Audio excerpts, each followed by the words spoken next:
नमस्कार। तो आज हम इस वीडियो में बात करेंगे केतु अगर आपके लगन चार्ट में छठे भाव में बैठे हैं तो आपको उसका क्या रिजल्ट मिल सकता है। आपको ये देखना पड़ेगा केतु के साथ कौन कौन से ग्रह युति कर रहे हैं छठे भाव में, और छठे भाव का जो स्वामी है वो कहाँ पर आपके चार्ट में। इसके साथ ही आपका और ग्रहों का संबंध जिनका भी छठे भाव से बन रहा है उनको भी देखना पड़ेगा। तो केतु छठे भाव में जब भी आते हैं ऐसे जातक के कार एक्सीडेंट वगैरह होने की बहुत ज़्यादा संभावना होती है। ऐसे जातकों को कोई ऐसा रोग भी हो सकता है, ये रोग पुराना या नया भी हो सकता है जिसकी डॉक्टर को भी पहचान ना हो। तो ऐसा रोग हमेशा आपको कभी ना कभी रहेगा, आपको खुद को भी इसका अंदाज़ा नहीं होगा और अचानक जब आपको समस्या महसूस होगी तभी आपको उसका पता लग सकेगा।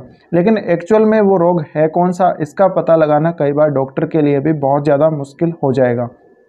केतु अगर आपका छठे भाव में है तो आपको अपनी लव लाइफ और आपकी मैरिड लाइफ में काफ़ी सारी समस्याएं देखने को मिल सकती हैं। छठे भाव का केतु आपको अपने एक पार्टनर से कभी भी संतुष्ट नहीं रहने देगा, और ऐसा जो केतु होता है कहीं ना कहीं लव लाइफ में तो प्रॉब्लम करता ही है, वो मैरिड लाइफ में भी काफ़ी ज़्यादा दिक्कत कर सकता है। अगर यहाँ पर आपका शुक्र बैठा है केतु के साथ छठे भाव में, या फिर आपका सप्तमेश बैठा है तो और भी ज़्यादा दिक्कत आ सकती है। तो ऐसे में ज़रूरी नहीं है कि आपका जो मैरिड लाइफ है उसका सुख आपको बिल्कुल ही ख़त्म हो जाएगा, लेकिन कहीं ना कहीं असंतुष्टि की वजह से आप उस जीवन साथी से या उस लवर से कई बार दूर हटने लगते हैं, और आप में जो रिश्ता है उसकी जो एक तारतम्यता है उसके अंदर जो होना चाहिए, जिस प्रकार का संबंध आपका होना चाहिए, भावनात्मक जो लगाव होना चाहिए, उस तरह का वो संबंध नहीं रहता। वो भावनात्मक हिसाब से देखा जाए या शारीरिक हिसाब से देखा जाए तो शुष्क सा संबंध वो रहता है, मरा हुआ सा संबंध रहता है। तो ऐसे में ना तो आप अपने पार्टनर की केयर करते हैं, ना ही आपका पार्टनर आपकी केयर करता है, तो मैरिड लाइफ में दिक्कत ज़रूर आती है। इसी तरह से छठे भाव में केतु है तो ये आपके पार्टनर का 12वां भाव है। ऐसे में आपके और आपके पार्टनर के स्पिरिचुअल होने के चांसेस बहुत ज़्यादा बढ़ जाएंगे। इसी तरह से आपको यहाँ पर केतु ये देखना पड़ेगा कौन सी राशि में बैठे हैं। आपको लाइफ में जितनी भी परेशानियाँ आएंगी, जितने भी आपको कष्ट आएंगे, उनसे आप दूर भागने लगेंगे। ऐसा केतु आपके कार्यस्थल में बार बार चेंज को दिखाता है। ऐसा केतु आपके कार्यस्थल पर जहाँ पर भी आप काम कर रहे हो, आप डेली अपने ऑफिस में जाते हो, तो आपके साथ वाले लोगों के साथ आपके संबंधों को कहीं ना कहीं खराब करने में भी भूमिका निभाता है। क्योंकि ऐसा केतु जो होगा कहीं ना कहीं आपके साथ वालों के साथ आपकी बनने नहीं देगा। हो सकता है कि आपका माइंडसेट कुछ अलग हो सकता है, आपके साथ वालों का माइंडसेट कुछ अलग हो सकता है। तो ऐसे में आपको उनके साथ काम करने में काफ़ी ज़्यादा मुश्किलें आ सकती हैं। इसी तरह से ऐसा केतु आपको जीवन में संघर्ष बहुत ज़्यादा देगा, और एक समय बाद जब आप बहुत ज़्यादा संघर्ष कर लेंगे, बहुत ज़्यादा कठिनाइयों को आप झेल लेंगे, तो ऐसे में आप डीमोटिवेट हो जाते हैं और मन में आपके जो एक स्ट्रॉन्ग फीलिंग होती है किसी भी कष्ट को झेलने को लेकर, या आपकी जो एक स्ट्रॉन्ग भावना होती है, बहुत अच्छे से जो पॉजिटिव भावनाएं हमारे मन की होती हैं, उनमें कहीं ना कहीं कमी आ जाती है, और उस वजह से आप अपनी लाइफ के कष्टों को भोग नहीं पाते, आप उनको झेल नहीं पाते। तो आप स्पिरिचुअल रास्ता चुन लेते हैं। आप अपने लिए इस संसार को छोड़कर, इस सांसारिक भौतिकवादी दुनिया को छोड़कर कहीं ना कहीं आप अपने मन की शांति के लिए थोड़ा संघर्ष करते हैं, उसके लिए आप खोज करते हैं।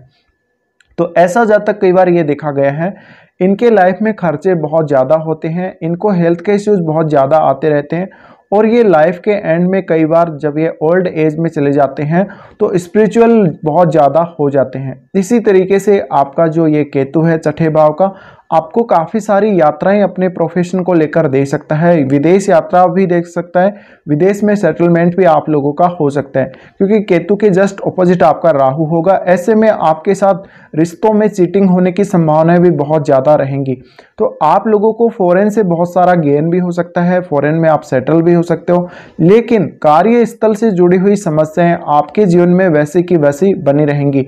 तो ऐसा जातक कई बार बहुत ज़्यादा मेहनती होते हुए भी वो अपनी कार्य क्षमता के हिसाब से काम नहीं कर पाएगा। इसी तरह से उसका अपने कार्यस्थल से बहुत ज़्यादा मोहभंग होता रहेगा, वो अपने कार्यस्थल पर बहुत ज़्यादा बेटर फील नहीं करेगा। तो ये भी एक नेगेटिव यहाँ पर इसका प्रभाव है केतु का, जो हमें देखने को मिलता है। इसी तरह से केतु छठे भाव में है तो आपके अपने ननिहाल पक्ष के साथ उतने अच्छे रिलेशन नहीं रहेंगे, उनके साथ कभी कभी रिश्तों में आपको कुछ प्रॉब्लम्स देखने को मिल सकती हैं। तो केतु जब भी छठे भाव में होते हैं, ऐसे जातकों के अपने करियर को लेकर, अपने जीवन को लेकर बहुत बड़े सपने होते हैं, बहुत बड़े टारगेट होते हैं, लेकिन लाइफ में ऐसे ऐसे कष्ट इन जातकों को देखने को मिलते हैं, जैसे कि जेल यात्रा, फालतू के विवाद हो जाना, कोई शारीरिक कष्ट आ जाना, और किसी भी प्रकार का आपके ऊपर कोई ऋण हो। तो उन समस्याओं से आप जूझते रहते हैं जीवन भर, और आपको इन कष्टों से मुक्ति कई बार नहीं मिल पाती, जिस वजह से जो आप लाइफ में टारगेट सेट करते हो, जो आप अपना एक लक्ष्य बनाते हो जीवन में, वो आप हासिल करने में असक्षम रहते हो।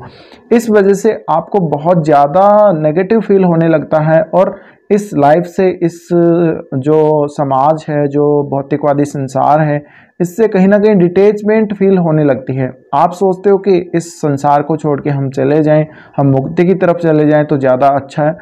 तो कहीं ना कहीं जातक है वो अपने जीवन की स्थितियों, अपने जॉब की जो स्थिति है उसकी वजह से, या अपनी जो भावनाएं हैं उसकी असंतुष्ट जो भावनाएं, उनकी वजह से बहुत ज़्यादा परेशान रहेगा अगर केतु छठे भाव में बैठा हो।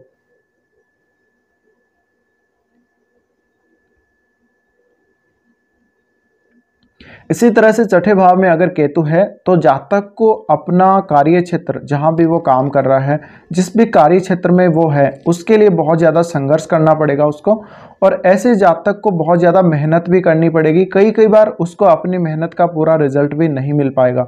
तो ऐसे जातक देखा गया है बहुत ज़्यादा मेहनती होते हुए भी वो जितना डिजर्व करते हैं उतना उनको मिल नहीं पाता। तो ऐसे जातकों को बहुत ज़्यादा मेहनत करनी पड़ सकती है। इनको अगर देखा जाए तो एवरेज जो हम स्ट्रगल करते हैं, एवरेज जो हमारी मेहनत होती है, हार्डवर्क होता है, उससे भी कहीं ज़्यादा मेहनत करने के लिए यहाँ पर केतु प्रेरित करते हैं। ऐसे में जातक बहुत जल्दी ही, क्योंकि उनको रिजल्ट अच्छे नहीं मिलते, तो वो डीमोटिवेट हो जाते हैं। तो ऐसे जातक अगर कहीं कंपटीशन वगैरह को फेस करेंगे, कहीं पॉलिटिक्स वगैरह में जाएंगे, या कहीं बहुत बड़े पद पे जाएंगे, तो ऐसे जातक बहुत जल्दी हार भी मान लेते हैं, इसलिए ये उच्च पदों तक नहीं पहुंच पाते। अगर यहाँ पर केतु की स्थिति ज़्यादा अच्छी हुई, बहुत स्ट्रांग हुआ केतु, तो ऐसे जातकों को फिर वो स्पिरिचुअल लाइफ की तरफ लेकर जाता है, मोक्ष की तरफ लेकर जाता है, और जीवन में आपको काफ़ी सारे संघर्ष ऐसे देखने को मिलेंगे जहाँ पर आप कुछ भी नहीं कर पाएंगे, आपके हाथ में कुछ भी नहीं होगा। तो आप बहुत ज़्यादा असंतुष्ट व्यक्ति बन जाएंगे। अगर आपका चंद्रमा भी केतु के साथ संबंध बना रहा हो, केतु के साथ युति कर रहा हो, तो ऐसे में लाइफ के प्रति आपका नज़रिया बहुत जल्दी ही नेगेटिव हो जाएगा। फिर तो आपके जो डिसीजन होंगे वो ऐसे हो सकते हैं कि आप कहीं ना कहीं अपने आप को ही नुकसान में डाल लेंगे अपने डिसीजंस की वजह से। तो यहाँ पर केतु के साथ जो जो ग्रह युति करेंगे उनका प्रभाव अलग अलग हो सकता है। अगर यहाँ पर कोई क्रूर ग्रह आता है, सूर्य या मंगल आता है, या और कोई ग्रह आता है यहाँ पर, तो ऐसे में आप में थोड़ी हिम्मत जरूर बनेगी, आपको जो स्ट्रगल आप फेस कर रहे हो उसको सहन करने के लिए। लेकिन अगर यहाँ पर चंद्रमा जैसा प्लेनेट आ गया तो आपको कष्टों को भोगने की जो क्षमता है वो भी कहीं ना कहीं कम देखने को मिलेगी, और वो क्षमता आपकी ख़त्म होते हुए आपको दिखेगी। चंद्रमा का यहाँ पर आना बहुत ज़्यादा स्ट्रेस भी आपका अपने काम की वजह से बढ़ा देगा। तो आप कोशिश करें, अगर छठे भाव में आपका चंद्रमा है तो कोशिश करें आप अपनी मैरिड लाइफ को बेहतर बनाने की, आप अपनी लव लाइफ को बेहतर बनाने की, और सबसे मेन बात है आप अपने जीवन को बेहतर बनाएं। आप अपने काम करने की स्थितियां, परिस्थितियां, उनको ठीक रखें और थोड़ा हैंडल करके काम करें स्थितियों को। तो उस वजह से आप थोड़ा मोटिवेट होकर काम करेंगे। अदरवाइज अगर यहाँ पर केतु बहुत ख़राब स्थिति में है तो निश्चित ही आपको कष्ट बहुत ज़्यादा हो सकते हैं। तो फिलहाल ये वीडियो देखने के लिए धन्यवाद।